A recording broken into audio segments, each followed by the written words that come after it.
From the Gulf States Newsroom, this is the Gulf States Gumbo, your weekly serving of stories from Alabama, Mississippi, and Louisiana. I'm managing editor Priska Neely, chopping it up this week. On today's show, Hot Labor Summer? Try Hot Labor 2024. We take a look back at an important year for unions in the South. I was scared it could be bad. Are you still scared?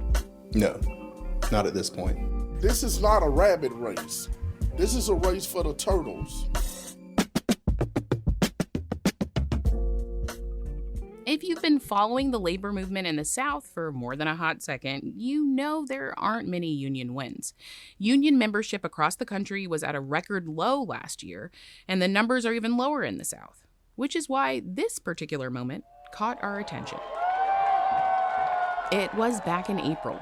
Volkswagen assembly plant workers in Chattanooga, Tennessee, were watching the results come in from their election. They had voted to decide whether or not they would join the United Auto Workers Union. Now, what normally happens in a case like this is that union fans get their hopes up over a Southern Union campaign, one that might finally buck the trend and deliver labor activists a big win, only to get the reality check of how unpopular unions can be here. But the tea leaves suggested this time was going to be different. And at a union watch party, while supporters and auto workers were watching the results come in, it happened. These workers made history. 73% of them voted to unionize. And our economic mobility reporter, Stephan Bisaha, was in that room where it happened. This was just one of many labor moments in the South that he captured this year. And he's here to talk us through it. Peaceful greetings, Stephan. Peaceful greetings, Priska. So while you were tracking all of this, across the region, one thing you did was go on sort of a union driving tour. Yeah, a bit of a road trip. So not a particularly long one, just a kind of 25-mile stretch of highway, right? Yeah, I think we could still count it as a road trip. I mean, this was basically my grand thesis based on 4 years of covering unions here. And it was really that if you want to understand unions, just look at this stretch of I-20 between Birmingham and Tuscaloosa. I went with fellow reporters Andrea Hsu and Claire Harbridge from NPR, and we hit the road. Okay, so stop number one. Where'd you go? Yeah, that first stop was at the Mercedes-Benz assembly plant, closer to the Tuscaloosa side of the trip. This was back in the spring. At the time, workers there were considering a similar decision to the one that the Volkswagen workers did in Chattanooga, where they were going to vote on whether or not to join the UAW. And the thing to know about this plant is it's practically a small city. They got more than 5,000 workers. And one of them is Jeremy Kimbrell. He's worked at the plant since 1999. He's long wanted a union there. And when we met him, he said his coworkers were also pretty hungry for a union. Man, unbelievable. They were like, where y'all been? And we're like, man, we've always been here. We want to know where y'all were. Okay, so good question. Where had they been? Well, for years, some workers were just scared. Like, take Jacob Bryan. He's been at the plant for a decade, building toolboxes and working with robots. He remembered meeting pro-union employees when he first started as a temp. They were handing out flyers in the lobby. I read it and ended up throwing it away before I got to my team room because I didn't want to be seen with a flyer. So this gets right to that idea, right? That unions aren't exactly welcome in Alabama or really in the South in general. Yeah, Jacob Bryan was worried getting involved with the union might cost him his job. I was still a new worker, nervous. I was scared it could be bad. Are you still scared? No, not at this point. In fact, Ryan's gone from being the guy who throws out union flyers to being the one actually handing them out. Wow, so what changed?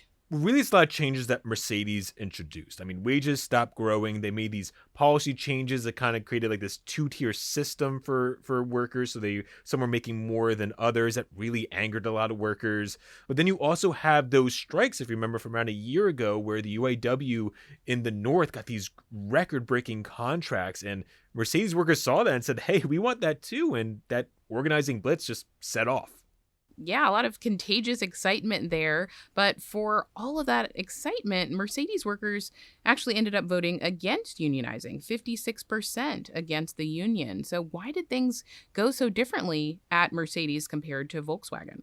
Well, it's actually less about what's different between them and actually more about what they have in common, because Volkswagen plant actually voted twice before on unionizing over the past decade. Both times the company had this kind of similar message of, hey, we're sorry, we know you're upset, let us fix things, we're going to change leadership, we're going to change policy, make it better.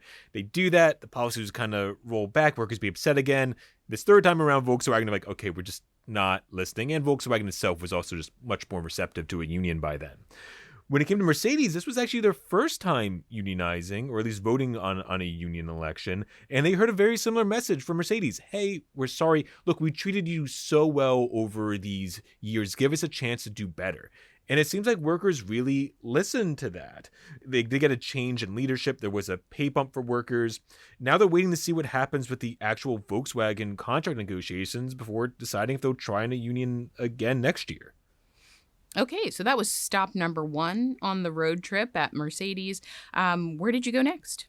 Well, we just took a 10-minute drive from the Mercedes plant to a place when workers said Mercedes pointed to as an example of why workers should vote against unionizing. Continue for half a mile. I'm talking about these series of coal mines owned by this company called Warrior Met Coal. And we went there and I remember seeing this stream of black coal pouring out of a chute above ground. Yeah, how high up would you say that pile of coal is? It's probably around 100, 150 foot high. You just heard from Larry Spencer with the United Mine Workers of America, and here's what you need to know about these mines. About 8 years ago, they went bankrupt. Wall Street investors came in to save the business, and to save their jobs, workers agreed to these big pay cuts to their pay and benefits that they thought was just going to be temporary, but 5 years later, the miners were still not made whole, so 2021, about 1,000 of them went on strike. And all they asked for was, hey, look, we've got you back on your feet. Just give us back what we had to start with.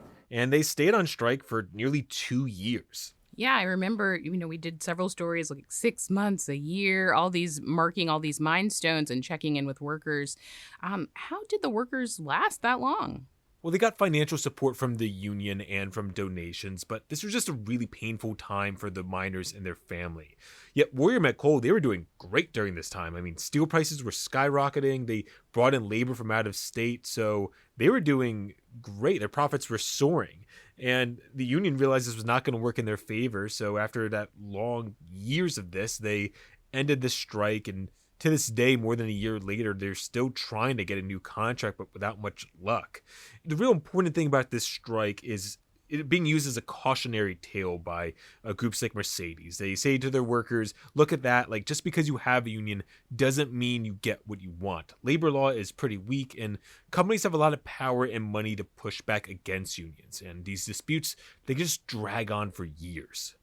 Yeah, quite a long fight. And, thinking about things that really drag on for years, I'm reminded of one of the very first stories that we worked on together. Yeah, the very first story, yeah.